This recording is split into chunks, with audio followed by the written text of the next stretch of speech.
سیدنا حلب رضی اللہ تعالیٰ عنہ روایت کرتے ہیں، یہ بھی صحابی ہیں، رأیت النبی صلی اللہ علیہ وسلم، میں نے دیکھا نبی صلی اللہ علیہ وسلم کو، ینصرف عن یمینہ وعن یسارہ، کہ نماز میں وہ دائیں بائیں پھرتے تھے، وَيَضَعَ يَدَهُ عَلَى صَدْرِهِ، اور رکھتے تھے آپ اپنے ہاتھ کو اپنے سینے پر۔ یہ روایت کہاں کی ہے؟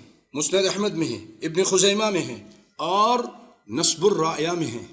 بہت بڑے امام گزرے ہیں، حدیث کے امام ہیں احناف کے، شیخ جمال ان کا نام ہے، یہ شیخ جمال الدین امام زیلعی کے نام سے مشہور ہیں، نصب الرائیہ ان کی کتاب ہے۔ وہ آگے بتاؤں گا کہ کس لیے لکھی تھی، کیا لکھی تھی، تو اس کے اندر بھی ہے۔ کس کی کتاب ہے یہ؟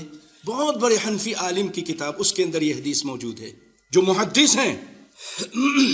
نصب الرائیہ، قال العلامہ شمس الحق العظیم آبادی، علامہ شمس الحق عظیم آبادی یہ کہتے ہیں فی غنیت المعی میں، کتاب کا نام ہے غنیت المعی، اسناد احمد بن حنبل قوی، مسند احمد میں روایت ہے نا، تو کہہ رہے ہیں کہ اس کی سند جو ہے نا قوی ہے، لیس فیہ علت قادحہ، اس میں کوئی علت نہیں ہے۔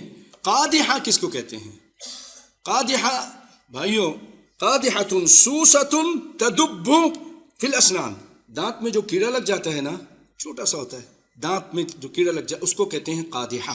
کیا مطلب ہے؟ وہ کہتے ہیں کوئی اس کے اندر خفیہ اور خفیفہ کوئی چھوٹی سی بھی برائی اور بیماری نہیں ہے اس حدیث کے اندر، یہ مطلب ہے۔ اللہ اکبر، یہ صحیح روایت ہے بھائیوں۔